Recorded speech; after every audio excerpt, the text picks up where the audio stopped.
আসসালামু আলাইকুম প্রিয় দর্শক, অন্য মঞ্চের আলাপ চাইতায় আপনাদের সকলকে আমন্ত্রণ জানাচ্ছি।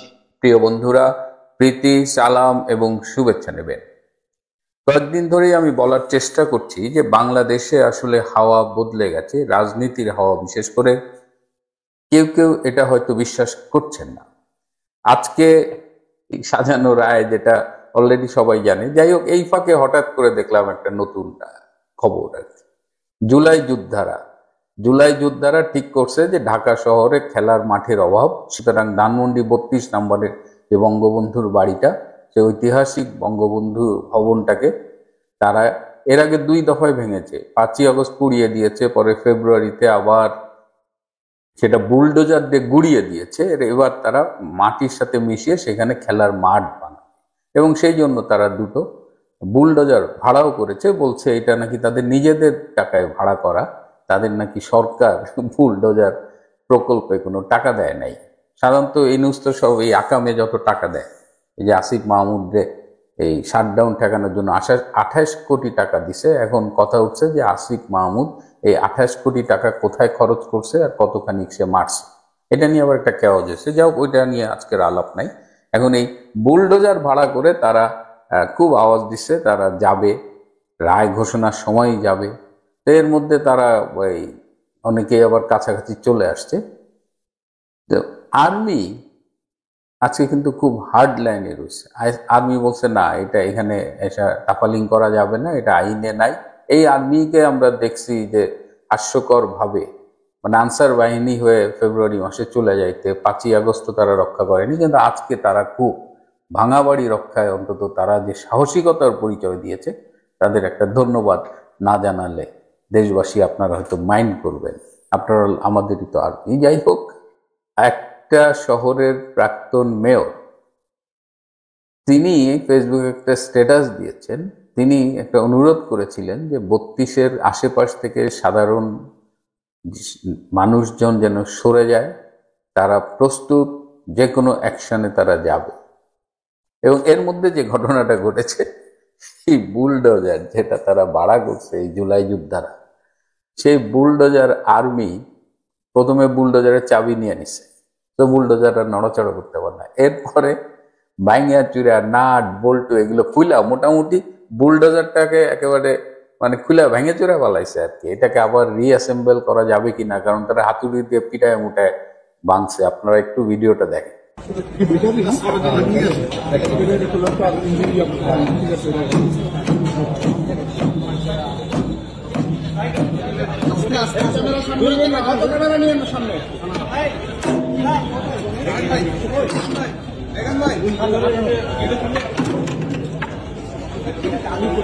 এই বুলডোজার দুইটা আপনাদের কি চেনা চেনা লাগে?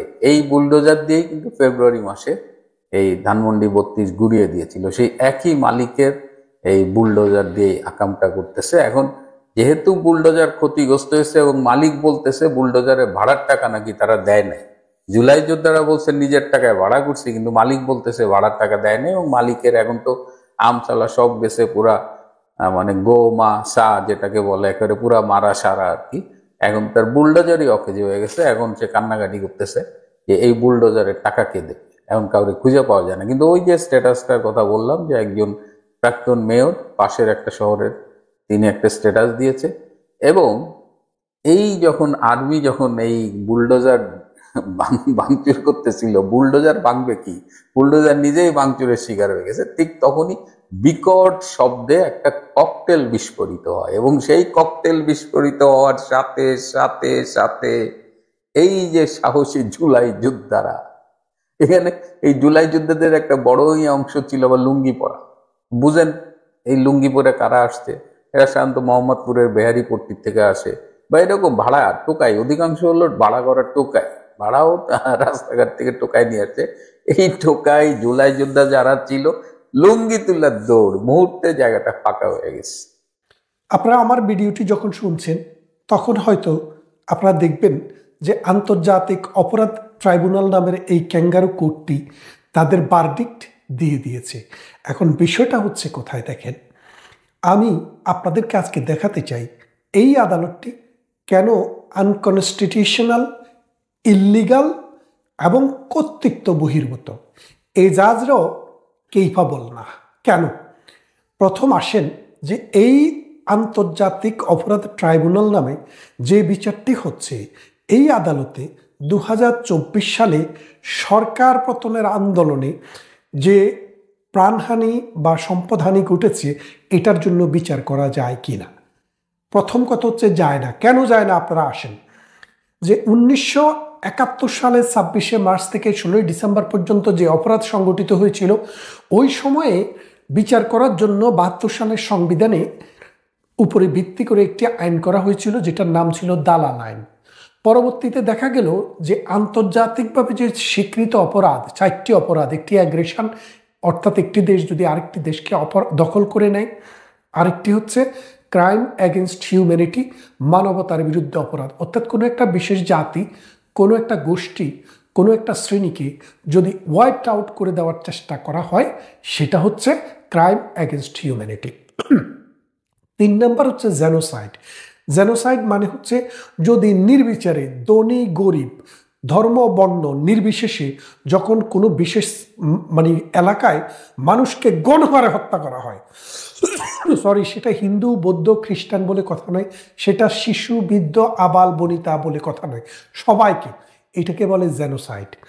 আরেকটি হচ্ছে সর্বশেষ, সেটি হচ্ছে ওয়ার ক্রাইম। ওয়ার ক্রাইমটা হচ্ছে যেমন যুদ্ধ চলাকালীন সময়ে নারীকে গনিমতের মাল বলে পাকিস্তানিদের হাতে তুলে দেওয়া, অর্থাৎ যুদ্ধের সময় নারীদেরকে ধর্ষণ করা, কারো ঘর জ্বালিয়ে দেওয়া, কারো পুকুরের মাছ তুলে নেওয়া, গোয়ালের গরুগুলো নিয়ে যাওয়া। কি কারণে?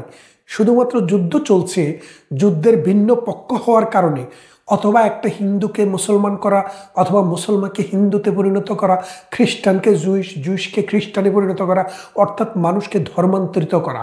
এই সব অপরাধগুলোকে বলে ওয়ার ক্রাইম, অর্থাৎ ওয়ারের সময়ে এই সব অপরাধের বিচার করা সম্ভব হয় না। এবং সেগুলা, এই 4টি অপরাধের বিচার করার জন্য নুরেনবার্গ ট্রায়াল, টোকিও ট্রায়াল এবং ইসরায়েলে আইকম্যানের যে ট্রায়াল হয়েছিল, সেই ট্রায়ালগুলোতে ক্লিয়ারলি বলছে এই রকমের অপরাধ জাতীয়ভাবে, স্থানীয়ভাবে এবং আন্তর্জাতিকভাবে এই বিচার করা যাবে। তো সুতরাং এই বিচারগুলো করার জন্যই কিন্তু 1973 সালের আন্তর্জাতিক ক্রাইমস ট্রাইব্যুনাল অ্যাক্ট তৈরি করা হয়। অর্থাৎ এই ট্রায়ালের মূল উদ্দেশ্যই হচ্ছে, এই আইসিটির মূল উদ্দেশ্যটাই হচ্ছে 1971 সালের 26শে মার্চ থেকে 16ই ডিসেম্বর পর্যন্ত যে অপকর্ম সংগঠিত হয়েছিল সেটার বিচার করা। ধরে নিলাম আপনি ভবিষ্যতের জন্যও চান, তাহলে সেই রকম একটি যুদ্ধ হতে হবে, যুদ্ধকালীন যুদ্ধ অবস্থা থাকতে হবে, আর্মি এবং সেনাবাহিনী এবং সাধারণ মানুষ অথবা একটা বিশেষ গোষ্ঠী যুদ্ধে লিপ্ত হতে হবে। সেই যুদ্ধে, প্রলং যুদ্ধে যদি অসংখ্য মানুষের মৃত্যু হয়, আজকে পর্যন্ত জাতিসংঘে যে 1400 মানুষের মৃত্যুর কথা বলেছে, আপনারা সরকারে আছেন, আপনারা মাত্র 700 মানুষের কথা বলেছেন, যাদের মধ্যে অর্ধেকের বেশি সন্ত্রাস, সাদাবাজ, দুর্নীতিবাজ। আমাদের নাঙ্গলকোটেও একজনকে জুলাই যোদ্ধা বলা হয়েছে, সে কিন্তু ডাকাতি করতে যেয়ে মারা গেছে, অথচ আওয়ামী লীগের সাথে বা যাদের ঘর ডাকাতি করছে তাদের কোনো সম্পর্ক নেই। তো সেই জন্য বলছি, এই রকম কোনো আজ পর্যন্ত আপনি হত্যা কতজন হয়েছে, কে হত্যা করছে সেটাও নির্ধারণ করতে পারেন নাই।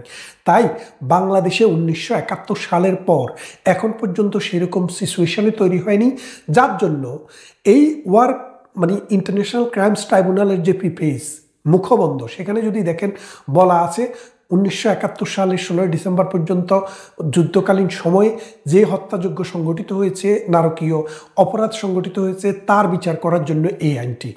এখন আজকের দিনে আপনি যদি আরও পৃথিবীর 10টি বিচার দেখেন, যেমন মনে করেন সিয়েরা লিওনে বিচার হয়েছে যুদ্ধ অপরাধের, টোকিও ট্রায়াল হয়েছে, রুয়ান্ডা ট্রায়াল হয়েছে, তারপরে আপনি দেখবেন যে কসোভোতে ট্রায়াল হয়েছে, তারপরে তানজানিয়াতে ট্রায়াল হয়েছে, বাংলাদেশের পাশাপাশি আরেকটা দেশ আছে ক্যাম্বোডিয়া, সেখানে ট্রায়াল হয়েছে। আপনারা যদি সেই ট্রায়ালগুলো দেখেন, সবগুলো ট্রায়ালে কিন্তু আন্তর্জাতিক মানের এইসব ট্রায়ালে যুদ্ধবর্তী সময়ের অপরাধের বিচার করার জন্যই শুধু এই ট্রায়ালগুলো হয়েছে।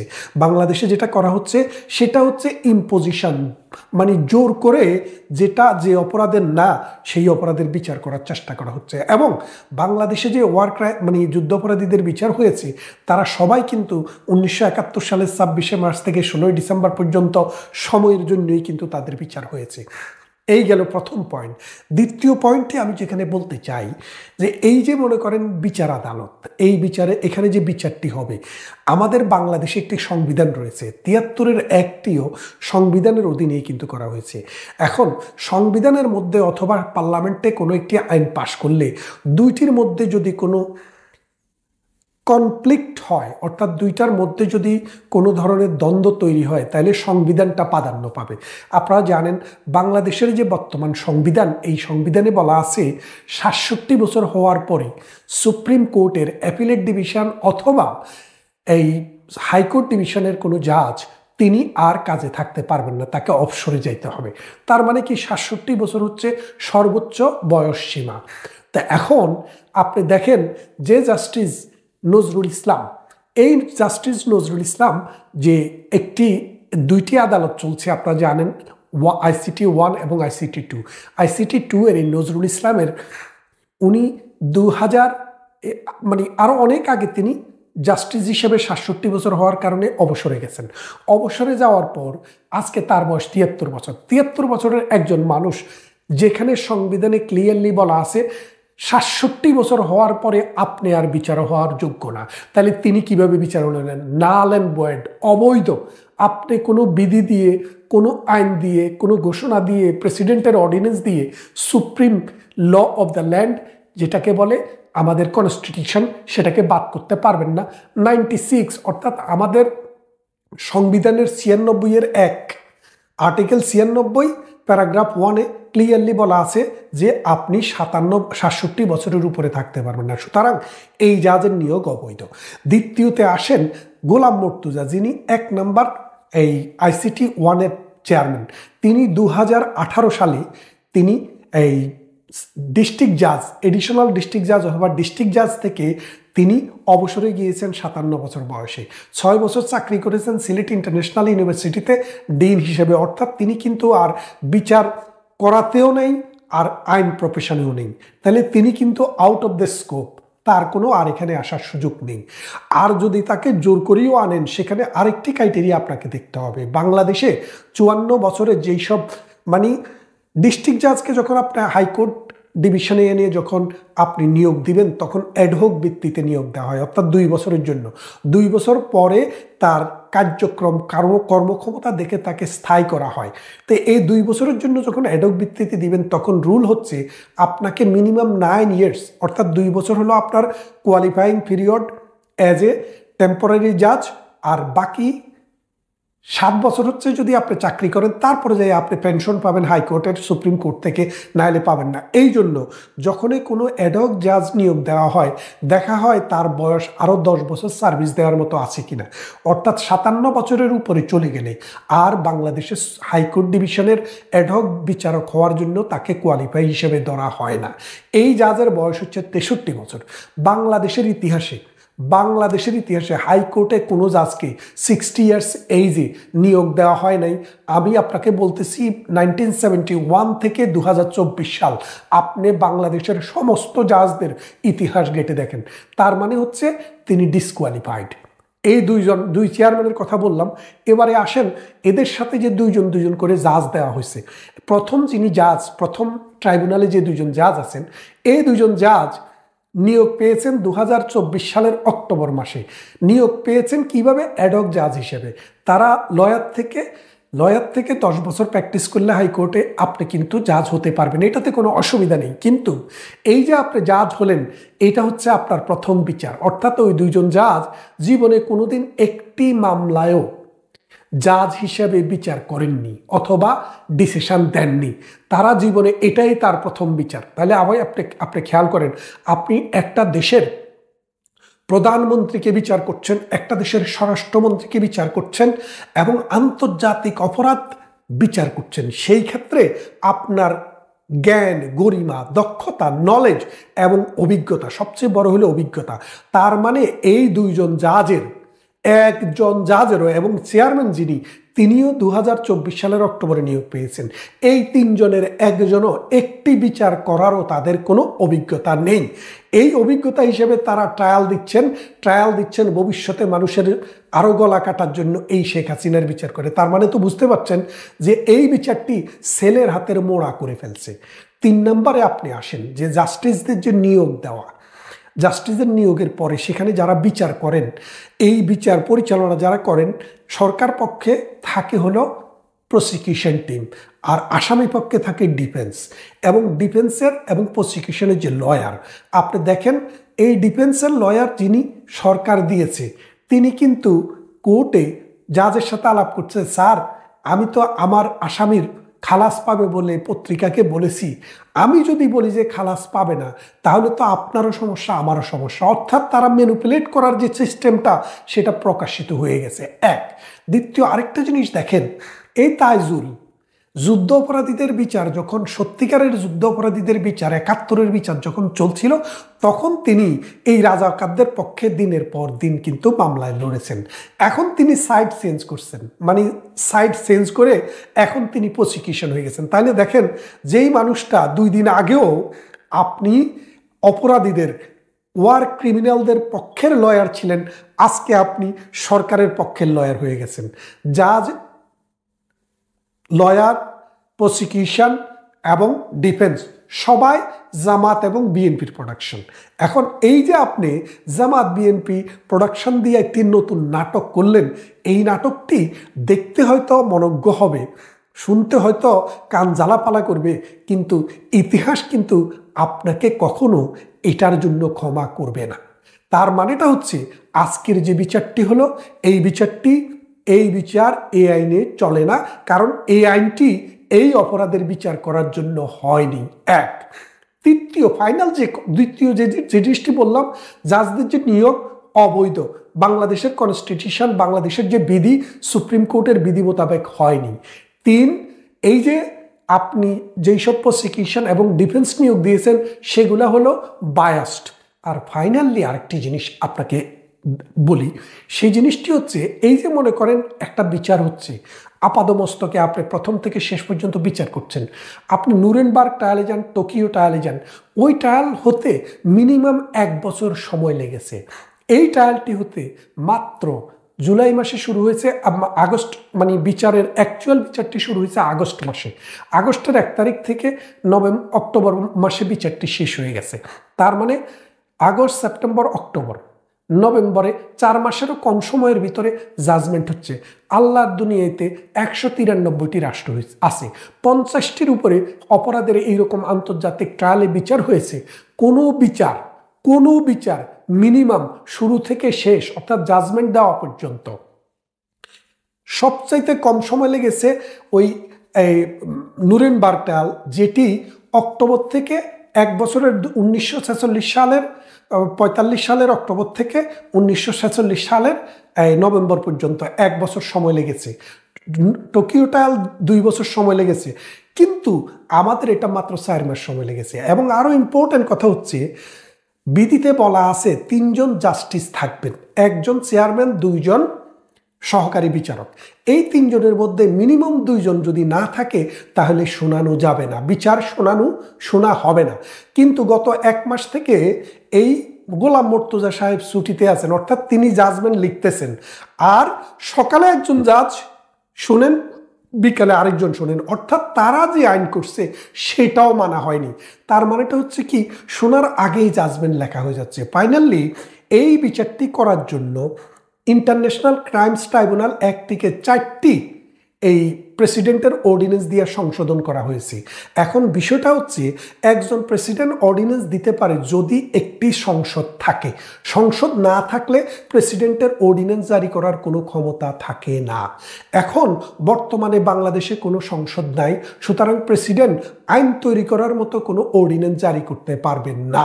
প্রেসিডেন্টের অর্ডিন্যান্সের মেয়াদ থাকে মাত্র 2 মাস, অর্থাৎ 60 দিনের ভিতরে যদি এই পার্লামেন্ট যদি সে আইনটি পাশ না করে তাকে মৃত বলিয়া ঘোষণা করা হয়। তাহলে এখন আপনাদের 6 মাস ধরে, 8 মাস ধরে, 5 মাস ধরে, 4 মাস ধরে প্রেসিডেন্টের অর্ডিন্যান্স দিয়ে আইন কইরা আপনি বিচার করছেন, এই বিচার রেকটিফাই করলো কে? অর্থাৎ আপনার এই অর্ডিন্যান্সটা রেকটিফাই করলো কে? সংশোধিত নাই, তাই এটিও অবৈধ। তার মানে হচ্ছে এই তাইজুলের ম্যানুফ্যাকচার, এই তাইজুলের ক্যাঙ্গারু কোর্ট ডে 1 থেকে end of the day total top to bottom corrupt, baseless, bias against humanity, against natural justice এবং against rule of law. ইতিহাস এখানেই শেষ নয়। শেখ হাসিনা, কামাল ভাই, ওদের বয়স হয়েছে, ওনারা হয়তো কোনো একটা সময় স্বাভাবিকভাবে মরে যাবেন। আমরা যারা মধ্যবয়সী অথবা আমাদের সন্তানরা, আমাদের প্রজন্ম, তারা আপনাদের আগে শেষ হয়ে যাবে না। এই বিচার এই বাংলার জমিনে ৭১-এর যে মহান মুক্তি সংগ্রামের যে স্পিরিট, সেই স্পিরিটে আমরা করে দেব।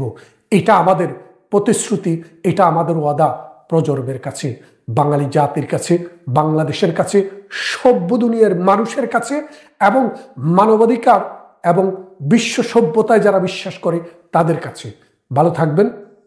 আল বদর, আল শামস এবং রাজাকারের বাচ্চারা এবং নাতিপুতিরা, আল শামস, আল বদর, রাজাকারের নাতিপুতিরা মিলেমিশে আবারও ৩২ নম্বর ভাঙতে আসছে। আমি কিন্তু বারবার বলেছি, বাংলাদেশ আওয়ামী লীগ, বাংলাদেশ ছাত্রলীগ, বাংলাদেশ যুবলীগ এবং বাংলাদেশের মুক্তিযুদ্ধের সকল শক্তিকে ভরসা নয়, ভয়ঙ্কর রূপে ফিরতে হবে। তা না হলে এই বাংলাদেশকে বাংলাদেশ রাখা যাবে না। বাংলাদেশ বিরোধী যত শক্তি আছে তাদের নির্মূল করতে হবে, আর ছাড় নয়। আপনারা দেখেছেন তো, এদের কোনোদিনই আপনি যতই সুযোগ সুবিধা দেন, যতই ছাড় দেন, এরা কোনোদিনই বাংলাদেশের জন্ম মেনে নিবে না। এরা কখনোই বাংলাদেশের মুক্তিযুদ্ধের যত স্মৃতি, মুক্তিযুদ্ধের যত চিহ্ন, তা তারা ধ্বংস না করে ছাড়বে না। এরা বঙ্গবন্ধুকে সহ্য করতে পারবে না। এরা বাংলাদেশের মানচিত্র পছন্দ করে না, করতে পারে না। এরা যদিও বাংলাদেশের পতাকা মাথায় বেঁধে এনে বাংলাদেশের পোস্ট কোড ৩২ নম্বর ভাঙতে আসে। সুতরাং আপনি যাদের মনে করতেছেন যে এদের ক্ষমা করে দিলেই এরা আপনাকে ক্ষমা করে দিবে, তা কখনোই করবে না, করে না। বাংলাদেশের মানুষ রাজাকার আল বদরকে ক্ষমা করে দিতে পারে। বাংলাদেশের মানুষ রাজাকার আল বদরকে ক্ষমা করে দিলেও রাজাকার আল বদর, আল শামস, তাদের বাচ্চা এবং তাদের নাতিপুতি মুক্তিযুদ্ধের পক্ষের মানুষকে কখনো ক্ষমা করে নাই, ভবিষ্যতেও করবে না। আজকে আপনারা তার প্রমাণ দেখতে পেয়েছেন। শেখ হাসিনার ফাঁসির রায়েতেও তারা খুশি নয়। তারা কি বলতেছে? ৩২ নম্বর ভাঙতে হবে। কেন ৩২ নম্বর ভাঙতে চায়? কেন ৩২ নম্বর ভাঙতে চায়? কি কারণে ভাঙতে চায়? তাদের একটাই রাগ, কারণ এই ৩২ নম্বর থেকে তাদের পেয়ারা পাকিস্তান ধ্বংস করে দেওয়া হয়েছে। তারা বলেছিল কিয়ামত পর্যন্ত পাকিস্তান টিকে থাকবে, কিন্তু তাদের পাকিস্তান ২৫ বছর বয়সে ভেঙে খান হয়ে গেছে। এই বেদনাতে তারা, এই দুঃখের প্রতিশোধ নিতে রাজাকার, আল বদর, আল শামস, তাদের বাচ্চা, তাদের নাতিপুতি সবাই মিলে ৩২ নম্বর ভাঙতে এসেছে। ডক্টর হুমায়ুন আজাদ স্যারের কথা আপনাদের মনে আছে তো, যে মুক্তিযোদ্ধা আজীবন মুক্তিযোদ্ধা নাও থাকতে পারে, কিন্তু রাজাকার আজীবন রাজাকার। তার প্রমাণ পেয়ে গেছেন তো। আমি আবারও বলতেছি, বাংলাদেশ আওয়ামী লীগ, বাংলাদেশ ছাত্রলীগ, বাংলাদেশ যুবলীগ এবং মুক্তিযুদ্ধের পক্ষের শক্তিদের ভরসা নয়, ভয়ঙ্কর রূপে ফিরতে হবে। তাছাড়া এদের আপনি কখনোই নির্মূল করতে পারবেন না। ৮০ মন ঘি কুত্তার লেঙ্গুরে ডললেও কুত্তার লেঙ্গুর কখনো সোজা হবে না। তেমনি পেয়ারা পাকিস্তানের লেঙ্গুর আপনি কোনোদিনই সোজা করতে পারবেন না। এদের বিরুদ্ধে শক্ত অ্যাকশনে যেতে হবে। আশা করি আগামীতে আর আওয়ামী লীগ এবং মুক্তিযুদ্ধের পক্ষের শক্তি এই ভুলটা করবে না, যে আবার তাদের ক্ষমা করে দিবে। আর একটা জিনিস বলি, স্যাঙ্গারু কোর্টের শেখ হাসিনার বিরুদ্ধে যে রায় দিচ্ছে, এই রায়কে বাংলাদেশের জনগণ থোড়াই কেয়ার করে। মুক্তিযুদ্ধের পক্ষের মানুষ শেখ হাসিনার বিরুদ্ধে দেওয়া এই তথাকথিত স্যাঙ্গারু কোর্টের রায়কে থোড়াই কেয়ার করে। বাংলাদেশ আওয়ামী লীগ তো এই রায়কে মানেই না, ছাত্রলীগ তো এই রায়কে মানবেই না, যুবলীগ তো এই রায়কে মানবেই না। তাদের এই প্রতারণা, তাদের সঠতা পৃথিবীর কাছে স্পষ্ট। তারা যে শুধুমাত্র শেখ হাসিনাকে ফাঁসি দেওয়ার জন্যই এই তথাকথিত আদালতে তথাকথিত বিচারের মাধ্যমে এই চ্যাঙ্গারু কোর্ট একটা রায় দিচ্ছে, যার কোনো ভ্যালুই নাই। আমরা দেখলাম যাদের বিরুদ্ধে হত্যা মামলা না হইল, যাদের হত্যা করা হয়েছে বলা হয়েছে, তারা দেখি শহীদানরা কবর থেকে ফিরে এসেছে। শেখ হাসিনার উকিল নাই, উকিল শেখ হাসিনার উকিল দেওয়া হয় নাই তার পক্ষে কথা বলার। এটা আন্তর্জাতিক মানের বিচার। এটাই আমরা দেখলাম বিএনপি যখন রাজাকার আল বদর আল শামসদের যুদ্ধ অপরাধীদের বিচারের জন্য আমরা গণজাগরণ মঞ্চে আন্দোলন করলাম এবং তাদের ফাঁসির রায় কার্যকর করলাম, তখন মির্জা ফখরুল সাহেবরা কত কথা বললেন। এখন তারা কোথায়? আসলে বাংলাদেশ দুই ভাগে বিভক্ত। মুক্তিযুদ্ধের পক্ষ আওয়ামী লীগ এবং মুক্তিযুদ্ধের এবং আওয়ামী লীগের বিপক্ষে একটি দল। বাংলাদেশ এখন দুই ভাগে বিভক্ত, আওয়ামী লীগ মুক্তিযুদ্ধ এবং আওয়ামী লীগ মুক্তিযুদ্ধের বিরোধী একটি দল। বাংলাদেশ আর কোনো জায়গা নেই কোনো দলের, এখন অবস্থান দুইটি। আপনারা দেখতেছেন তো এই বিচারটা কত প্রহসনের বিচার হচ্ছে, হাস্যকর। তো বলে দেই বাসাধনেরা, এত সস্তা। এ রাজা 30 লক্ষ হত্যাকারীরা, অগণিত নারী ধর্ষণকারীরা বাংলাদেশে শেখ হাসিনার বিচার করবে আর বাংলাদেশের জনগণ মেনে নেবে। স্যাঙ্গারু কোর্টের বিচার মানে কোন শালা? এই স্যাঙ্গারু কোর্টের বিচার এই ইউনুস জামাতের স্যাঙ্গারু কোর্ট মানে কে? না দেশে মানবে না বিদেশে মানবে? এটা তো হাস্যকর। পৃথিবীর সবাই জানে যে এটা প্রহসনের একটা বিচার হচ্ছে। শেখ হাসিনার রায়ের আগুনে পুড়ে মরবে ইউনুস। আজকে একটা বিশেষ দিন হিসেবে অনেকে গণ্য করছেন। বিশেষ করে আওয়ামী লীগের শাটডাউন কর্মসূচি চলছে। সারা দেশ কার্যত এই মুহূর্তে শাটডাউনে আছে। সারা দেশ অচল। রাজধানী ঢাকা থেকে দূরপাল্লার বাস ছাড়েনি, ঢাকার বাইরে থেকে দূরপাল্লার বাস আসেনি, এবং গতকাল আকস্মিকভাবে দক্ষিণ পশ্চিমাঞ্চলের 2 বিভাগ খুলনা বরিশাল পুরোপুরি পরিবহন ধর্মঘট ডেকেছে অন্য একটা ইস্যুতে। সবকিছু মিলে সারা বাংলাদেশ বিকল। আমরা কয়েকদিন যাবৎ শুনছি যে ককটেল বিস্ফোরণ হচ্ছে এখানে ওখানে, বাসে আগুন দেওয়া হচ্ছে। গতকালকে শুনলাম একজন উপদেষ্টা, প্রথম পাকিস্তান সফরকারী উপদেষ্টা সৈয়দা রিজওয়ানা হাসানের বাড়িতে ককটেল বিস্ফোরণ করা হয়েছে। তার আগে শুনলাম ওই যে উপদেষ্টা ফরিদা পারভিন, ফরহাদ মাজহারের ওয়াইফ যিনি, তাদের একটা দোকান আছে মোহাম্মদপুরে, সেই দোকানে ককটেল বিস্ফোরণ হয়েছে। এনসিপির অফিসের সামনে বারে বারে ককটেল বিস্ফোরণ হচ্ছে। গ্রামীণ ব্যাংকের অফিসের সামনে, হেড অফিসের সামনে ককটেল বিস্ফোরণ হচ্ছে। সারা বাংলাদেশের বিভিন্ন অঞ্চলের গ্রামীণের কার্যালয়, গ্রামীণ ব্যাংকের কার্যালয়ে হামলা হচ্ছে। এগুলো কি? শেখ হাসিনার রায়কে কেন্দ্র করে সারা বাংলাদেশ আসলে ডক্টর ইউনূস, শুধু ডক্টর ইউনূস বললে ভুল হবে, ডক্টর ইউনূস এবং বাংলাদেশের স্বাধীনতা বিরোধী শক্তি আগুন জ্বালিয়ে দিয়েছে। এই আগুনের শেষ কোথায়? যারা আগুন জ্বালালো তারাই এই আগুনে পুড়ে মরবে। আজকে শেখ হাসিনার রায়, কিসের রায়? কার রায়? এই যে বর্তমানে যে সরকারটা, এই সরকারটা কিসের সরকার? কার সরকার? আপনার সরকার, আমার সরকার?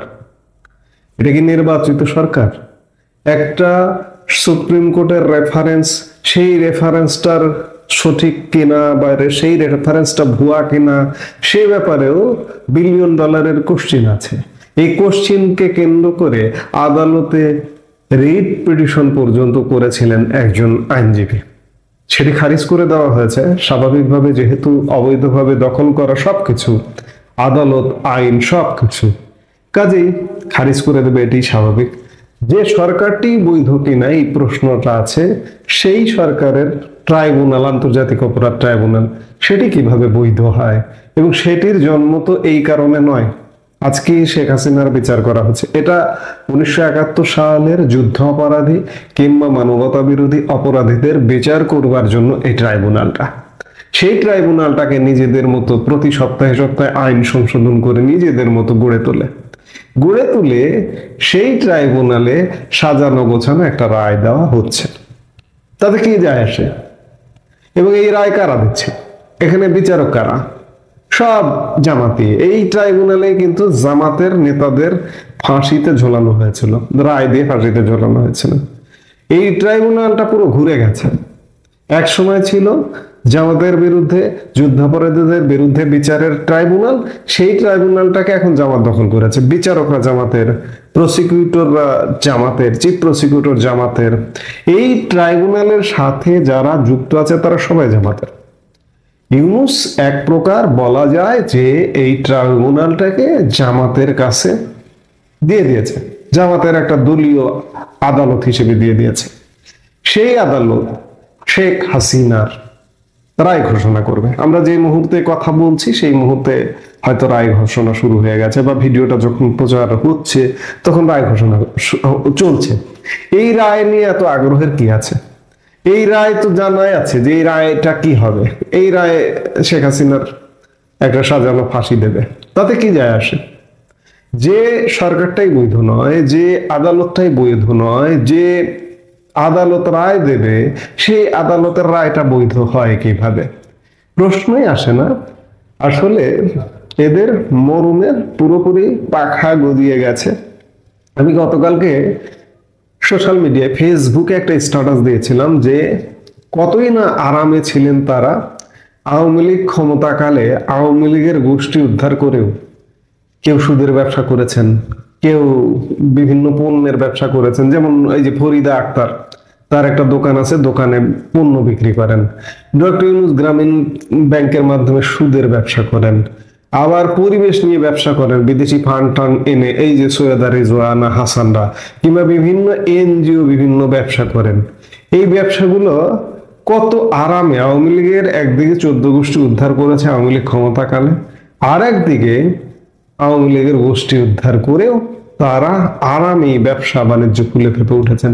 শুধু এদের কথা বললে হবে না, এই যে জামাত শিবির আজকে যে মরণ কামড় দিতে বসেছে স্বাধীনতার পক্ষের মানুষজনকে, মুক্তিযুদ্ধকে, এমনকি মুক্তিযুদ্ধ নেতৃত্ব দেওয়া আওয়ামী লীগকে মরণ কামড় দিতে বসেছে, তারাও কতই না আরামে এদেশে ব্যবসা বাণিজ্য করে খেয়েছে।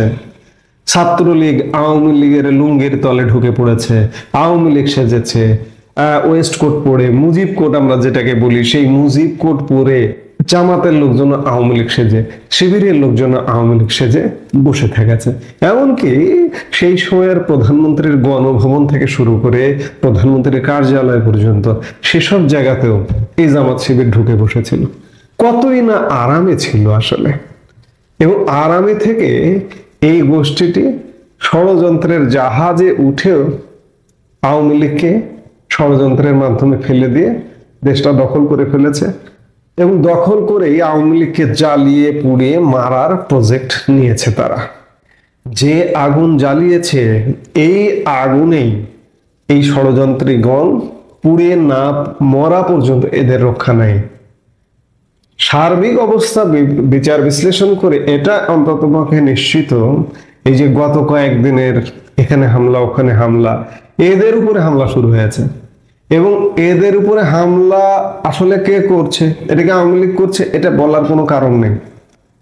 এই দেশটাকে অস্থির করতে চায় কারা? জঙ্গিরা। অস্থির করে জঙ্গিরা এই মুহূর্তে তো উন্মুক্ত, বাংলাদেশে তো হামলা করছে, তারা ভারতে গিয়ে পর্যন্ত হামলা করছে। দেখুন না কি ঘটে।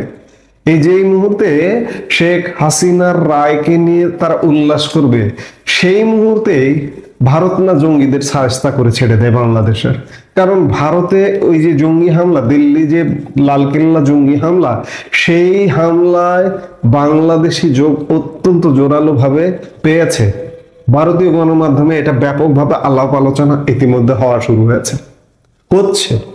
জাস্ট ভারত অফিসিয়ালি প্রকাশ করা বাকি, বা ভারতীয় গোয়েন্দা সংস্থার রিপোর্টটা ভারত সরকারের হাতে দেওয়াটা বাকি। এই উল্লাসটা হয়তো উল্লাস হবে না, উল্লাসের আগেই ঘটনা ঘটে যাবে, উল্লাস করতে করতে ফুটিয়ে দেবে।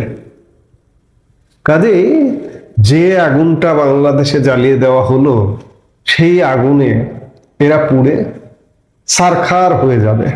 কারণ প্রতিহিংসার রাজনীতি এরা শুরু করেছে। আমি বললাম যে আওয়ামী লীগের 14 গোষ্ঠী উদ্ধার হয়ে গেছে, উদ্ধার করা হয়েছিল, আবার ষড়যন্ত্রে সামিল হয়েছিল। আওয়ামী লীগ আসলে কিচ্ছু বলেনি, তবে আওয়ামী লীগ মনে হয় শিখলো যে কিভাবে দানব হতে হয়, কিভাবে দমন করতে হয়, ব্যবসা বাণিজ্য সব বন্ধ করে দিতে হয়। আওয়ামী লীগের যেমন ব্যবসা বাণিজ্য জীবন জীবিকা বন্ধ করে দিয়েছে, এগুলো কিভাবে বন্ধ করে দিতে হয়। এই যে ষড়যন্ত্রকারী এনজিও ব্যবসায়ীরা, সুদ ব্যবসায়ী, পরিবেশ ব্যবসায়ী, কিংবা এই যে জামাত শিবিরের বিভিন্ন ব্যবসায়ী গ্রুপ, বিভিন্ন প্রতিষ্ঠান, এগুলো যে আওয়ামী লীগের আমলেও কি আরামে চলেছে, আওয়ামী লীগকে মনে হয় শিখিয়ে দিল। কারণ আওয়ামী লীগ আসবেই, আওয়ামী লীগ ফিরবেই। আওয়ামী লীগকে কেউ যদি দাবিয়ে রাখতে চায় এটা পারবে না। আসলে কদিন আগেও যারা বলছিল যে আওয়ামী লীগ শেষ, আওয়ামী লীগ আসবে না, কিন্তু না, আওয়ামী লীগ আসছে। খুব বড় ধরনের ধেয়ে আসছে, খুব বড় ধরনের সাউন্ড পাওয়া যাচ্ছে। আমি কানে সাউন্ড পাই, আমার কান আছে হয়তো, আমি সাউন্ড পাই। আপনার কান নেই, আপনি সাউন্ড পান না, এটা আপনার ব্যাপার। কাজেই আওয়ামী লীগ আসলে কি পরিণতি হবে? আবার কি লুঙ্গির তলায় এরা ঢুকবে আওয়ামী লীগের, ছাত্রলীগের? আমার মনে হয় না এবার এটা সম্ভব হবে। কারণ এবার এই যে গত 16 মাস যাবৎ তৃণমূলের সাধারণ মানুষ, নেতা কর্মী যেভাবে ভুগছে, কেউ যদি কোনো এমপি মন্ত্রী বা নেতার তলায় গিয়ে ঢোকে, কোনো জামাত শিবির বা এই জঙ্গিরা বা এই যে ব্যবসায়ীরা যারা দেশটাকে দখল করেছে, তারা যদি ঢুকতে চায়, তাদের মনে হয় তৃণমূলের কর্মীরাই সাইজ করে দেবে। কাজেই এই যে শেখ হাসিনার রায়, এই রায়ের আগুনটা যে জ্বালানো হলো, এই আগুনে ইউনূস এবং তার সঙ্গী সাথীরা, রাজনৈতিক দল জামাত, বিএনপি বা অন্যান্য যারা আছে, তারাই জ্বলে পুড়ে মরে ছারখার হয়ে যাবে। পরিস্থিতি কিন্তু সেদিকেই যাচ্ছে। কাজে আজকে রায়ে কি হলো, এই রায় সাজানো রায় মৃত্যুদণ্ড ঘোষণা করবে, এটা আগে থেকে। যে সময় জামাতের নেতাদের, যুদ্ধাপরাধী নেতাদের বিচার করা হয়েছিল, সেই বিচারের সময় এরা পণ করেছিল যে আমাদের যদি কোনোদিন সুযোগ আসে আমরাও ফাঁসিতে ঝুলিয়ে দেব। আজকে সেই ফাঁসির ঝোলানোর রায় ঘোষণা করবে। এই রায়ের 1 পয়সা মূল্য নেই এই মুহূর্তে।